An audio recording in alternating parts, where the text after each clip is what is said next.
On behalf of Tamil Church of New South Wales, I warmly welcome you all for this third Sunday evening service and also to take part in the Holy Communion. New South Wales Tamil திருச்சபையின் சார்பாக உங்கள் அனைவரையும் ஆண்டவராகிய இயேசு கிறிஸ்துவின் இனிய நாமத்திலே வாழ்த்துகிறோம். காணொலி ஊடாக இந்த ஆராதனையை கலந்து கொண்டிருக்கிற ஒவ்வொரு குடும்பத்தாரையும் ஆண்டவரும் இரட்சகருமாகிய இயேசுவின் இனிய நாமத்திலே நாங்கள் வாழ்த்துகிறோம். காணொலி ஊடாக கலந்து கொண்டிருக்கிறவர்கள் நீங்களும் இந்த பரிசுத்த நற்கரணிலே கலந்து கொள்ள விருப்பப்பட்டால் நீங்களும் எங்களோடு கலந்து கொள்ளலாம். கண்களை மூடி நாம் ஜெபம் செய்வோம்.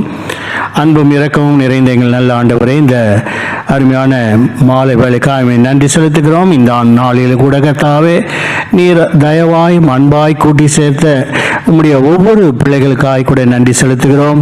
ஆண்டவரே, உம்முடைய பிள்ளைகள் என்ன நோக்கத்தோடும் என்ன தேவையோடும் உம்முடைய சமூகத்திலே வந்திருக்கிறாள் என்பது தேவரே நீர் அறிந்திருக்கிறீர். அப்பா மிசோத்திரம்.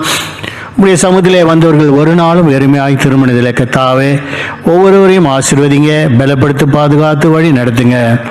எல்லா அந்தகார சக்தியின் கிரிகள் பொல்லாத ஆவிகள் நசரேயனாகிய இயேசுவின் இனிய நாமத்திலே கடிந்து கட்டுகிறோம். என் கண்மலை மீட்பெருமாகிய கர்த்தாவே, அடிமையின் வாயின் வார்த்தைகள் இருதயத்தின் சிந்தனைகள் தியானம் சமூகத்திலே பிரீதியாய் இருப்பதாக. சத்துரு பலன் கொள்ளாதபடி செய்வீராக. இயேசுவின் இனிய நாமத்தை ஜெபிக்கிறோம் எங்கள் ஜீவனுள்ள நல்ல பிதாவே.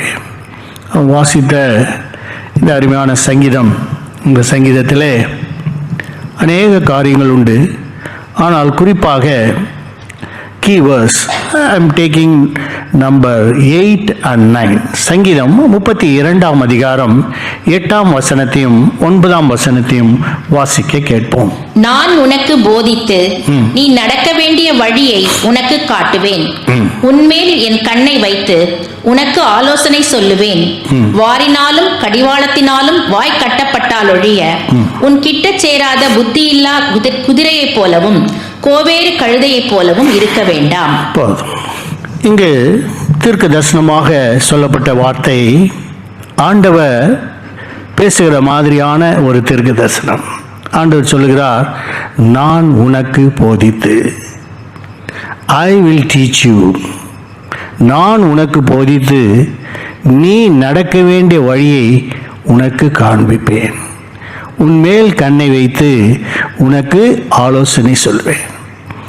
ஆண்டவர் ஒவ்வொரு மனுஷனுக்கும் போதிக்கும்படியாக விரும்புகிறார். God desires to teach each and every individual. ஒவ்வொரு மனுஷனையும் ஆண்டவர் போதிக்கும்படியாக விரும்புகிறார். ஆகவேதான் தீர்க்க தரிசனமாக சொல்லப்பட்ட வார்த்தைகள் ஏசாயன் புஸ்தகம் 54ஆம் அதிகாரம் 13ஆம் வசனத்தை வாசிக்கும் போது அங்கு வேதம் என்ன சொல்கிறது? ஏசாயா 54:13. உன் பிள்ளைகள் எல்லாரும் கர்த்தரால் போதிக்கப்பட்டிருப்பார்கள். உன் பிள்ளைகளுடைய சமாதானம் பெரிதாயிருக்கும். ஆக தீர்க்கதரிசி சொல்லுகிறார், உன் பிள்ளைகள் எல்லாரும் கர்த்தரால் போதிக்கப்பட்டிருப்பார்கள், அப்பொழுது உன் சமாதானம் பெரிதாயிருக்கும். If God teaches you, you will have peace. ஆண்டவர் உனக்கு போதிப்பாரே ஆனால் உனக்கு சமாதானம் பெரிதாக இருக்கும். நிறைய பேருக்கு சமாதானம் இருக்கு, ஆனால் பெரிய சமாதானம் நமக்கு வேணும் இல்லையா? Great peace. we need great peace. ஆகவேதான் ஆண்டவராகிய இயேசு உலகத்தில் வந்தபோது கூட இதே வார்த்தையை தான் ஆண்டவரும் சொல்லுகிறார். யோவான் 6ஆம் அதிகாரம் 45ஆம் வசனத்தை வாசிக்கும் போது, John chapter 6:45, அங்கே என்ன வாசிக்கிறோம்? எல்லாரும் தேவனாலே போதிக்கப்பட்டிருப்பார்கள் என்று தீர்க்கதரிசிகளின் ஆகமத்தில் எழுதி இருக்கிறதே. எல்லோரும் தேவனால் போதிக்கப்பட்டிருப்பார். அப்ப God wants to teach each and every individual, all people. ஆனா அநேகர் இந்த போதனையை கேட்பதில்லை. இன்றைக்கு கிறிஸ்தவ மார்க்கத்தில் there are millions and millions of preachers and teachers, evangelists, இல்லைங்களா? pastors, reverends, bishops, அநேகர் இருக்கிறாங்க. நிறைய பேர் பிரசங்கம் பண்ணுறாங்க. each and everyone is preaching. இன்னைக்கு பார்த்தீங்கன்னா preaching நிறைய preachers எழும்பிட்டாங்க. day to day life, whoever takes the Bible they want to preach. Our people want to preach the gospel, street preaching. In the Facebook and YouTube, you see people, they are preaching in the streets. இப்போ ஏன்னாக்கா people are not coming to the church. London US எல்லாம் பார்த்தீங்கன்னாக்கா many articles are coming and people are preaching in the buses, people are preaching in the train, and people are preaching in the street, dawn preaching இல்லையா. அப்போ எல்லாருமே preach பண்ணுறாங்க. அப்போ but God wants to preach each and every individual. There is difference between the preaching of God's preaching and man's teachings. இதை நாம் புரிந்து கொள்ள வேண்டும். மனுஷர்கள் பேசுகிறதிலும் தேவன் ஆண்டவர். அதனால தான் மத்தேயு 10:20 ஆண்டவர் என்ன சொல்கிறார்? பேசுகிறவர் நீங்கள் அல்ல, உங்கள் பிதாவின் ஆவியானவர் உங்களிலிருந்து பேசுகிறார். வாசிப்போம். மத்தேயு 10:20. பேசுகிறவர்கள் நீங்கள் அல்ல, உங்கள் பிதாவின் ஆவியானவரே உங்களிலிருந்து பேசுகிறவர். அப்ப God, how he preaches and how he teaches. He preaches through the holy man. பரிசுத்தவான்களை கொண்டு ஆண்டவர் பேசுகிறார். அதுதான் ஆண்டவராக இயேசு சொன்னார், சீஷர்களை பார்த்து, பேசுகிறவர்கள் நீங்கள் அல்ல, பரிசுத்த ஆவியானவர் உங்களிலிருந்து பேசுகிறார். The Holy Spirit is speaking through you. உங்க மூலமாய் பரிசுத்த ஆவியானவர் பேசுகிறார். அப்ப அதனால தான் வேதத்திலே ஆண்டவர் நாம் வாசித்த முதலாவது வசனம், நான் உனக்கு போதித்து நீ நடக்க வேண்டிய வழியில் உன்னை நடத்துவேன், உன்மேல் கண்ணை வைத்து உனக்கு ஆலோசனை சொல்லுவேன். Is a counsellor. ஆண்டவர் நம்ம மனுஷர்கள் என்ன செய்கிறாங்க, நல்லா அவங்க நினைக்கிறாங்க நாம் போகிற பாதை நல்ல பாதை என்று. ஆனால் இங்கு எப்படி ஆண்டவர் போதிக்கிறார்? மனிதர்களை கொண்டு போதிக்கிறார். அடுத்ததாக அபிஷேகத்தின் மூலமாய் ஆண்டவர் போதிக்கிறார். 1 யோவான் 2 1 John chapter 2 verse 28 அங்கு வேதம் என்ன சொல்கிறது? நீங்கள் அவராலே பெற்ற அபிஷேகம் உங்களில் நிலைத்திருக்கிறது. நீங்கள் பெற்ற அபிஷேகம் உங்களில் நிலைத்திருக்கிறது. The anointing what you have received is within you. உங்களுக்குள்ளாகவே அந்த அபிஷேகம் இருக்கிறது. ஒருவரும் உங்களுக்கு போதிக்க வேண்டுவதில்லை. பாத்தீங்களா? No one, there is no need for anyone to preach you. ஒருவரும் உங்களுக்கு போதிக்க வேண்டுவதில்லை. அந்த அபிஷேகம் சகலத்தையும் குறித்து உங்களுக்கு போதிக்கிறது. If you are anointed, நல்லா புரிந்து கொள்ள வேண்டும். பீப்புள் இன்னைக்கு அபிஷேகம் பெற்றவர்கள் இருக்கிறார்கள், அபிஷேகம் பெறாதவர்களும் இருக்கிறார்கள். அதனால தான் ஆண்டவர் சொன்னார், புத்தி உள்ளவர்கள் 5 பேர், புத்தி இல்லாதவர்கள் 5 பேர். 2 கூட்ட கிறிஸ்தவர்கள் இருக்கிறாங்க. ஒன்று wise Christians, another foolish Christians. அப்போ 2 கூட்டம். One is anointed. அவர்கள் பாத்திரங்கள் எண்ணெய் வைத்திருந்தார்கள். That means they are anointed. Oil is with them. Anointing oil is with them. That means they receive the Holy Spirit. Anointing of the Holy Spirit. அவங்களுக்கு Holy Spirit is preaching to them. பரிசுத்த ஆவியை பெற்றவர்களுக்கு பரிசுத்த ஆவியின் அபிஷேகம் அவர்களுக்கு போதிக்கிறது. அப்ப what God wants to preach, ஆண்டவர் சொல்லிட்டார், அவர் என்ன பிரசங்கம் என்ன போதிக்க விரும்புகிறார். வேதத்திலே வாசித்தோம், everyone will be taught by the Lord. உன் பிள்ளைகள் கர்த்தரால் போதிக்கப்பட்டிருப்பார்கள். அந்த அபிஷேகம் உங்களை போதிக்கும். அப்ப ஆண்டவர் என்ன நமக்கு போதிக்க விரும்புகிறார் இல்லையா? நிறைய பாஸ்டர்ஸ் வராங்க, நிறைய ப்ரீச்சர்ஸ் வராங்க. they preach. so இப்போ நாம் பார்த்தீங்கன்னா for the 33 years we would have heard thousands and thousands of message இல்லையா? ஆயிரக்கணக்கில் 33 ஆண்டுகள், 12 × 12 × 4, ஒரு மாதத்துக்கு 4 வாரம். அப்போ 48 × 33 போட்டு பாருங்க, எத்தனை செய்தியை நாம் கேட்டிருக்கோம். What is the use? What is the benefit we had? இத்தனை பிரசங்கம் கேட்டு நாம் என்ன செய்தோம் இல்லையா? சிலர் 50 ஆண்டு காலமாய் பிரசங்கம் கேட்டுக்கொண்டு இருக்கிறார். சிலர் 70 ஆண்டு காலம் கேட்டிருக்கிறோம். சிலர் சொன்னாங்க, நாங்கள் கேட்காத பிரசங்கமே இல்லை, எங்களுக்கு எல்லாம் தெரியும்னு சொல்றவங்களும் நிறைய பேர் இருக்காங்க இல்லையா? அப்போ ஆண்டவர் what God wants to preach இல்லையா? நீதிமொழிகள் Proverbs chapter 4 verse 4. நீதிமொழிகள் 4:4 நாம் வாசிப்போம்.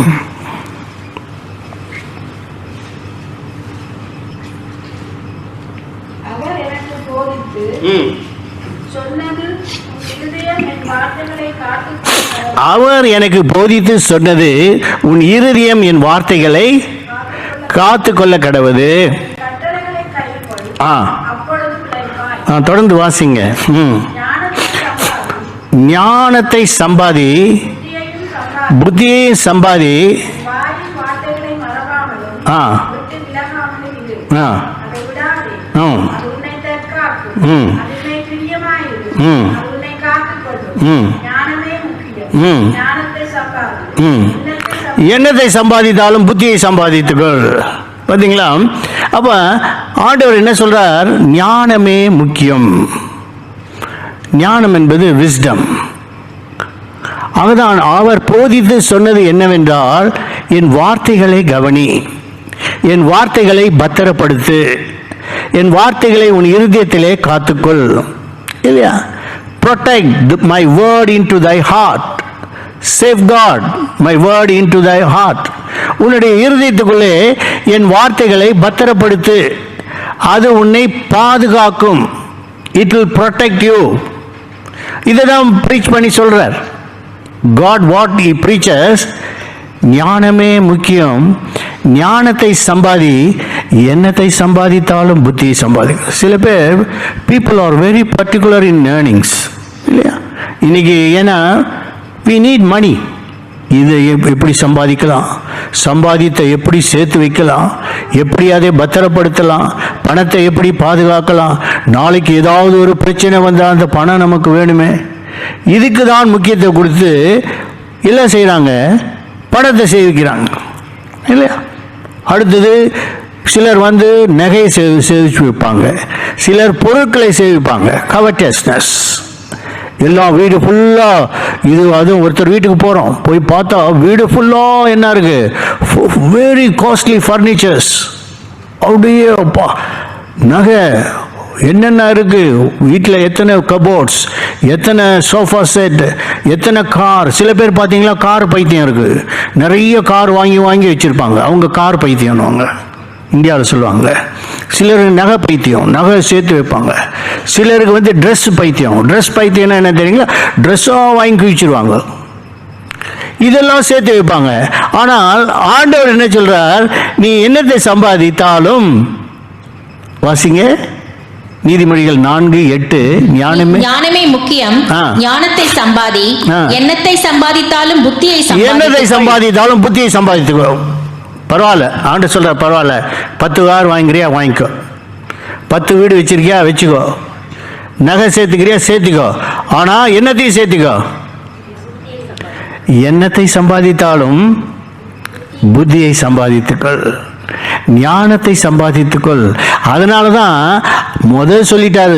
மறுபடியும் சங்கீதம் 32:8 வாசிக்கும் பொழுது, நான் உனக்கு போதித்து நீ நடக்க வேண்டிய வழியில் உன்னை நடத்தி உன்மேல் என் கண்ணை வைத்து உனக்கு ஆலோசனை சொல்லுவேன்னு சொல்லிட்டு அடுத்த வசனம் சொல்லப்பட்டிருக்கு, வாரினாலும் கடிவாளத்தினாலும் ஆ. வாய் கட்டப்பட்டால் ஒழிய ஆ. உன் கிட்ட சேராத ஆ. புத்தியில்லா குதிரையைப் போலவும் ஆ. கோவேறு கழுதையைப் போலவும் இருக்க வேண்டாம். புத்தி இல்லாத கழுதையை போல இருக்காத ஆண்டவர் திட்டுறார். இப்போ மனுஷங்களுக்கு கோவம் வந்தால் என்ன பண்ணுவோம் தெரியுங்களா, கழுதான் திட்டுவாங்க, முட்டாள் கழுதாம்பாங்க. எங்கள் ஊரில் அப்படி தான் சொல்லுவாங்க, முட்டா பைய கழுத. அப்போ கழுதை தான் இருக்கிறதுலே என்ன பண்ணுனாக்கா புத்தி இல்லாத ஒரு மிருகம் வந்து எதுனாக்கா கோல்ட். அதனால தான் யோபின் புஸ்தகம், the book of Job chapter 11:12, 11ஆம் அதிகாரம் 12ஆம் வசனம் சொல்லுகிறது, கழுதை மனுஷனுக்கு ஒப்பிட்டு வேதம் சொல்லுகிறது. வாசிப்போம். புத்தி இல்லாத மனுஷன் ஆ. காட்டு கழுதை குட்டிக்கு ஒப்பாக பிறந்திருந்தாலும், ஒப்பாக பிறந்திருக்கான். ஒப்பாக அப்படின்னா என்ன? புத்தி இல்லாத மனுஷன், a foolish man is like a wild colt. புத்தி இல்லாத மனுஷன் எப்படி இருக்கான்? கழுதையை போல இருக்கான். அப்போ கழுதைக்கு ஒன்றுமே தெரியாது, இல்லையா? அதாவது இருக்கிற அனிமல்ஸ்லேயே வந்து புத்தி இல்லாத ஒரு மிருகம் எதுனா கழுதை. கழுதை ஒரே ஒரு காரியத்தை தான் யூஸ் பண்ணுவாங்க. என்னத்துக்கு சொல்லுங்க? பொதி சுமக்க. அது மேலே ஏற்றி வச்சிட்டோம்னா அது பாட்டுக்கு போயிட்டே இருக்கும். இல்லையா? கழுதை. அதுதான் ஆண்டவர் சொல்றார், நீ கழுதையை போல இருக்காத. யாரை போல இருக்காத? கழுதையை போல இருக்காத, ஞானத்தை சம்பாதித்துக்கோ. ஏனென்றால் இந்த ஞானம் அதனால்தான் யோபுவின் புஸ்தகத்திலே நாம் வாசிக்கும் போது யோபுவின் சரித்திரம் 28ஆம் அதிகாரம் 12ஆம் வசனம் என்ன சொல்கிறது? வாசிப்போம். யோபு 28:12. ஆனாலும் ஞானம் கண்டெடுக்கப்படுவது எங்கே? ஞானம் எங்கே கண்டெடுக்கப்படும்? புத்தி விளைகிற இடம் எது? பார்த்தீங்களா? புத்தி எங்கே விளையும்? ஞானம். who can find the wisdom? where can you find the wisdom? ஞானம் எங்கே கண்டெடுக்கப்படும்? புத்தி எங்கேயாவது விளையுமா? இல்லையா? வீட்டுக்கு பின்னாடி ஒரு செடியில் புத்தி விளைஞ்சதுன்னா நம்ம போய் அறுத்துக்கலாம். கத்திரிக்காய் விளையுது இல்லையா, தேசிக்காய் விளையுது, எல்லாம் பறித்து தரீங்க, ஆனால் புத்தி மட்டும் விளைய மாட்டேன். கேள்வி கேட்குறார், புத்தி எங்கே விளையும்? ஞானம் எங்கே கண்டெடுக்கப்படும்? அதே அதிகாரம் 20ஆம் வசனத்தை வாசிப்போம். யோபு 28:20. இப்படி இருக்க ஞானம் எங்கே இருந்து வரும்? புத்தி தங்கும் இடம் எங்கே? பார்த்தீங்களா? ஞானம் எங்கே இருந்து வரும்? where from the wisdom comes and where the wisdom stays. எங்கே போய் தங்குது? புத்தி யாரிடத்திலே தங்குது? 28 கடைசி வசனத்தை வாசிப்போம். மனுஷனை நோக்கி, இதோ ஆண்டவருக்கு பயப்படுவதே ஞானம், பொல்லாப்பை விட்டு விலகுவதே புத்தி. The fear of God is the beginning of wisdom. கர்த்தருக்கு பயப்படுதல் ஞானத்தின் ஆரம்பம். உண்மையிலே ஒரு மனுஷன் ஞானவானாய் இருப்பானே என்றால் அவன் தேவனுக்கு பயந்திருக்கிறான் என்று அர்த்தம். ஆகதான் இங்கு சொல்லப்பட்டிருக்கு, புத்தி, ஆண்டவருக்கு பயப்படுவதே ஞானம், பொல்லாப்பை விட்டு விலகுவதே புத்தி.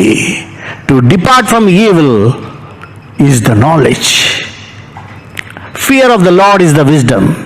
Depart from evil is the knowledge. அப்போ ஒரு ஆண்டவர் விரும்புகிறார், God desires, he preaches. என்ன சொல்றாரு? நான் உனக்கு போதித்து உன்மேல் என் கண்ணை வைத்து உனக்கு ஆலோசனை சொல்லுவேன். God is a counselor. ஆலோசனை கர்த்தர் என்று அவருக்கு பெயர். அப்ப உன்மேல் கண்ணை வைத்து ஆலோசனை சொல்லுவேன், நீ நடக்க வேண்டிய வழிகளில் உன்னை நடத்துவேன். அப்ப ஆண்டவர் மனுஷர் வாசிப்போம். நீதிமொழிகள் 14:12 வாசிக்கலாம். Proverbs chapter 14 verse 12. 14:12 என்ன சொல்கிறது? மனுஷனுக்கு செம்மையாய் தோன்றுகிற வழி உண்டு, அதன் முடிவோ மரண வழிகள். மனுஷனுக்கு செம்மையாய் தோன்றுகிற வழி இருக்கு. அப்ப மனுஷங்கள்லாம் நினைச்சிருக்காங்க, பரவாயில்ல, நம்ம போறதெல்லாம் நல்ல பார்வை, நல்ல பாதையில் போறோம். we are going in walking in a right path. So one day we will reach the eternity. நாங்கள் எல்லாம் நல்லா தான் போய் கொண்டு இருக்கிறோம், நல்லா தான் சர்ச்சுக்கு போகிறோம், நல்லா பாடுறோம், காணிக்கை தரோம், காசு தரோம், எல்லாம் தரோம். இயேசு வந்த உடனே அவரோடு கூட போயிடுவோம் அப்படின்னு எல்லா கிறிஸ்தவர்களும் நினைக்கிறாங்க இல்லையா?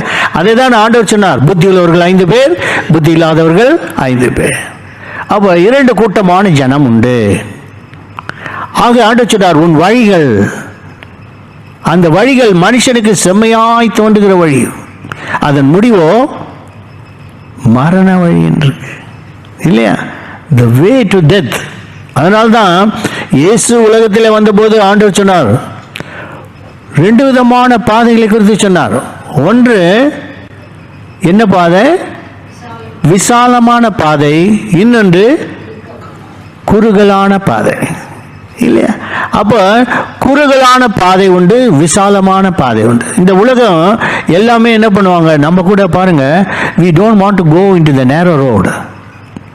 ஏன்னாக்கா நேரோ ரோடு போனீங்கன்னா கார்லாம் அடிபட்டுரும், சைடில் எல்லாம் அடிபட்டுரும். அதனால we want to go in a broad way. இந்தியாவில் ப்ராட்வேன்னு ஒரு இடம் இருக்குது. நான் I was in the department PWD working 1978. அப்போ அங்கே ஒரு FMB ஃபர்ஸ்ட் இன்ஃபர்மேஷன் ரிப்போர்ட்டில் எடுத்து பார்த்தோன்னா ப்ராட்வே இஸ் 120 feet வித், 120 அடி. அதுக்கு தான் பிரிட்டிஷ்காரன் ப்ராட்வேன்னு பேர் வச்சான். இன்றைக்கி நம்ம எல்லாம் ஆட்கள் சேட்டுக்கெல்லாம் 30 அடி ஆக்கிட்டாங்க. அது தே என்க்ரோச் 90 feet. அப்போ பாருங்கள், அதனால தான் ப்ராட்வேன்னு அன்றைக்கி பேர் வச்சான். இன்றைக்கி people want to go in the broad way. அகலமான விசாலமான பாதை, வழியிலே நடக்கணும். அநேகர் குறுகலான பாதை. அப்ப ஆண்டவர் சொல்றார். அதனால தான் ஏசாயன் புஸ்தகம் 55ஆம் அதிகாரம் 8ஆம் வசனத்தை வாசிக்கும் போது அகைன் காட் டீச்சர்ஸ், என் வழிகள் உன் வழிகள் அல்ல, my ways are not your ways. வாசிப்போம். என் நினைவுகள் உங்கள் நினைவுகள் அல்ல, உங்கள் வழிகள் என் வழிகளும் அல்லவென்று கர்த்தர் சொல்லுகிறார். பூமியை பார்க்கிலும் வானங்கள் எப்படி உயர்ந்திருக்கிறதோ அப்படியே உங்கள் வழிகளை பார்க்கிலும் என் வழிகளும், உங்கள் நினைவுகளை பார்க்கிலும் என் நினைவுகளும் உயர்ந்திருக்கிறது. ஆமா, ஆண்டவர் what God says, your thoughts are not my thoughts and your ways are not my ways. My ways are higher than your ways. என்னுடைய வழிகள் எப்படிப்பட்டது? உயர்ந்த நிலைமையினான ஒரு வழி இல்லையா? அதனால தான் அநேக வழிகள் உண்டு. மார்க்கம், அந்த வழிகளுக்கு மார்க்கம் பேர். இன்றைக்கு பார்த்தீங்கன்னா எல்லாரும் பாருங்க, புத்த மார்க்கம், ஜெயின மார்க்கம், அப்போ மார்க்கம், இந்து மார்க்கம், எப்படி மார்க்கம் பேர் வச்சுட்டாங்க இல்லையா? ஆனால் நமக்கு ஆண்டவர் ஒரு மார்க்கத்தை வச்சுட்டார், புதிதும் ஜீவனமுள்ள ஒரு மார்க்கம் இல்லையா? இவரையில் இருக்கு 10-19 நினைக்கிறேன், வாசிங்க. புதிதும் ஜீவனுமான ஒரு மார்க்கத்தை நமக்கு உண்டாக்கினார். அந்த வாசிப்போம், எடுத்தீங்களா?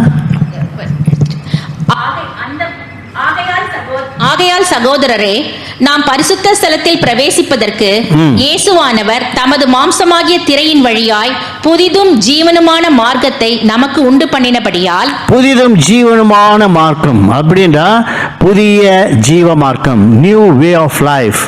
அதனால தான் நிறைய பேர் நியூ லைஃப் சர்ச்சின் பேர் வச்சுட்டான். என்ன பேர் வச்சுட்டா? New life search. அப்படின்னா என்ன? புதிய ஜீவ மார்க்கம், நியூ வே ஆஃப் லைஃப், புதிய ஜீவ மார்க்கம். அதுதான் அப்போஸ்தலனாகிய பவுல் சொல்றாரு எபிரேயருக்கு எழுதும்போது, புதிதும் ஜீவனுமான ஒரு மார்க்கத்தை உண்டு பண்ணிட்டார். மார்க்கம் என்றால் வழி. ஆனால் அநேக மார்க்கங்கள் உண்டு. ஜனங்கள் என்ன நினைக்கிறாங்க? நாங்கள் இந்த மார்க்கத்தில் போனாலும் சரி, அந்த மார்க்கத்தில் வந்தாலும் சரி, all the religion leads to one way, one gate. It is not like that. ஏனென்றால் அநேக மார்க்கங்கள் உண்டு. பௌத்த மார்க்கம், இந்து மார்க்கம் இல்லையா, ஜெயின மார்க்கம் அப்படின்ட்டு பல மார்க்கங்கள் உண்டு. இந்த மார்க்கத்தை எல்லாத்த விடையும் ஆண்டவர் கொண்டாந்தார் புதிதும் ஜீவனுமான மார்க்கம். இந்த மார்க்கத்தில் என்ன இருக்கு? ஜீவன் இருக்கு. மற்ற மார்க்கங்களில் என்ன இல்லை? there is no life. அப்போ அதனால தான் ஆண்டவர் சொல்றார், நான் உனக்கு போதித்து நீ நடக்க வேண்டிய வழியை உனக்கு காண்பிப்பேன், உன் மேல் என் கண்ணை வைத்து உனக்கு ஆலோசனை சொல்லுவேன். அப்போ அந்த மார்க்கம் வழியை நமக்கு காட்டுகிறார். நீதி வாசிப்போம். எரேமியாவின் புஸ்தகம் 6ஆம் அதிகாரம் 16ஆம் வசனத்தை வாசிக்கலாம். எரேமியா 6:16 என்ன சொல்கிறது? வழிகளிலே நின்று பூர்வ பாதை, வழிகளிலே நின்று பூர்வ பாதைகள் எவை என்று கேட்டு விசாரித்து நல்ல வழி எங்கே என்று பார்த்து அதிலே நடவுங்கள், அப்பொழுது உங்கள் ஆத்மாவுக்கு இளைப்பாறுதல் கிடைக்கும் என்று கர்த்தர் சொல்லுகிறார். ஆண்டவர் சொல்றார், வழிகளிலே நின்று. நீங்க எந்த மார்க்கமா இருந்தாலும் சரி, புத்த மார்க்கமா அநேகர் இருப்பாங்க இல்லையா, ஜெயின மார்க்கத்தில் இருப்பாங்க, எல்லாம் இந்து மார்க்கத்தில் இருப்பாங்க. இந்த மார்க்கத்தில் உள்ளவங்க எல்லாரையும் ஆண்டவர் சொல்றார், நீங்கள் உங்கள் வழியிலே நின்று நல்ல பூர்வ பாதை எவை என்று கேட்டு விசாரித்து நல்ல வழி என்று தெரிந்து அதிலே நடவுங்கள், அப்பொழுது உங்கள் ஆத்மாக்கு இளைப்பாறு. The soul, you get peace for your soul. அதனால தான் ஆண்டவர் உலகத்தில் வந்தபோது ஆண்டவர் என்ன சொல்ற? I am சொல்லியிருந்தார் இல்லையா? I am the light of the world. நானே வெளிச்சமாக இருக்கிறேன், நானே உலகத்துக்கு வெளிச்சமாக இருக்கிறேன். I am the light. ஆண்டவர் என்ன சொன்னா? I am the way. நானே வழியும் சத்தியமும் I am the way, the truth and the life. மூன்றையும் சொல்லிட்டார். I am the way. என்னை இல்லாமல் பிதாவிடத்தில் ஒருவனும் வரும். Without Jesus no one can enter into eternity.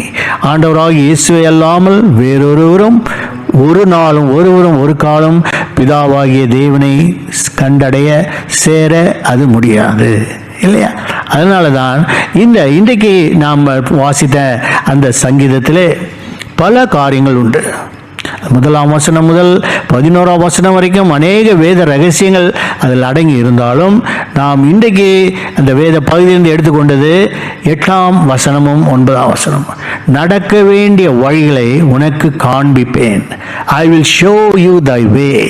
என்னுடைய வழி என்ன என்று நான் உனக்கு காண்பிப்பேன், உனக்கு ஆலோசனை சொல்வேன்.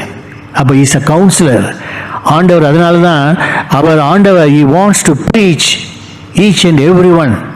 ஆனால் நம்ம என்ன செய்யணும்? we have to listen. தேவனுக்கு நாம் செவியை சாய்த்து ஆண்டவர்.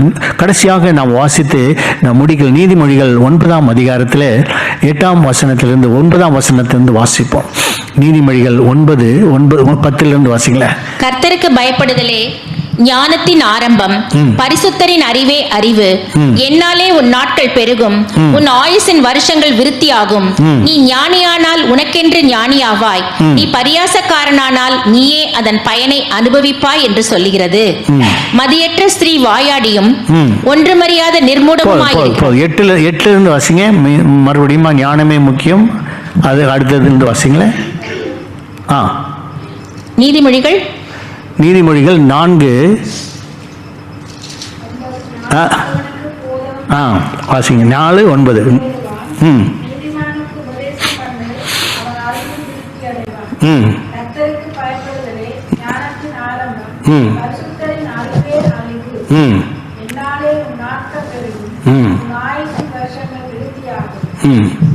தொடர்ந்து வாசிங்க.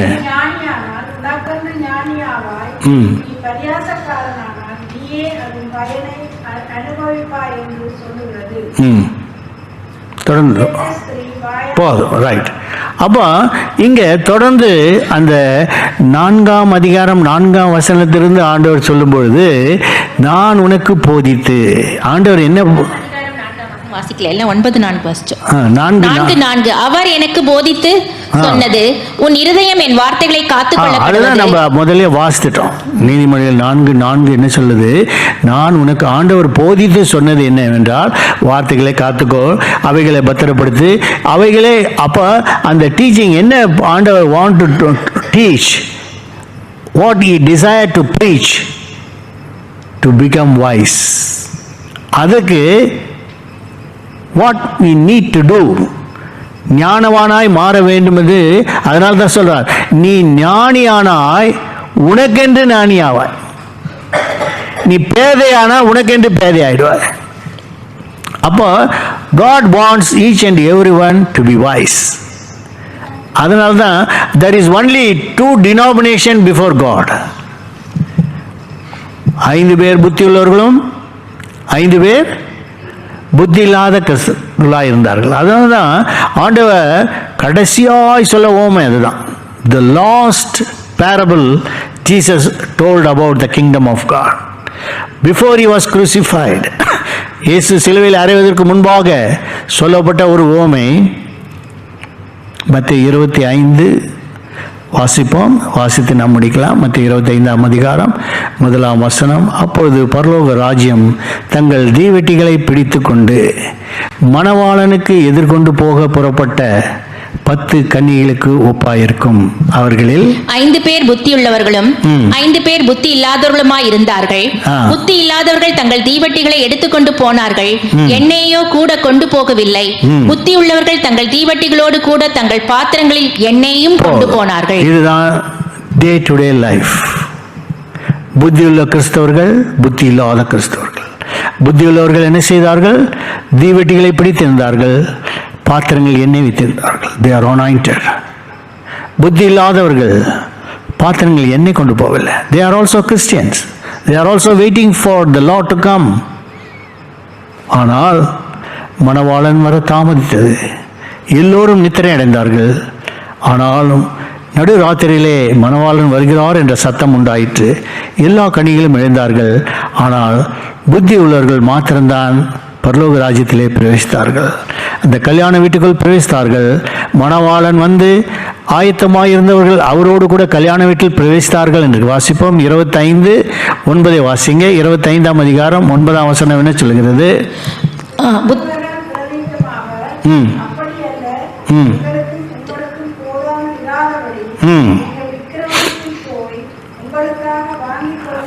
அவர்கள் வாங்க போன போது இதோ மணவாளன் வந்து விட்டார். ஆயத்தமாயிருந்தவர்கள் அவரோடு கூட கல்யாண வீட்டுக்குள் பிரவேசித்தார்கள். கதவு அடைக்கப்பட்டது. பார்த்தீங்களா? ஒன்ஸ் கிருபையின் வாசல் அடைப்படும் முன்னே மரணத்தின் சாயலில் இணைந்திடுவாயே பாட்டு பாடுறார். அப்போ கிருபையின் வாசல் அடைஞ்சிருச்சுன்னா there is no grace. அதுக்காக தான் before that this are the time God's grace is upon us. ஆண்டவருடைய கிருபை நமக்கு இருக்கும் பொழுது நாம் என்ன செய்யணும்? அவருடைய கிருபாசன அண்டையில் நாம் சேர்ந்து கொள்ள வேண்டும். கர்த்தர் உங்களை ஆசீர்வதிப்பாராக. ஜெபம் செய்வோம். அன்பும் இரக்கமும் நிறைந்த எங்கள் நல்ல ஆண்டவரே, இந்த நாளுக்காய் நன்றி செலுத்துகிறோம். இந்த நாளிலும் கூட கர்த்தாவே பேசப்பட்ட வார்த்தைகளுக்காய் நன்றி.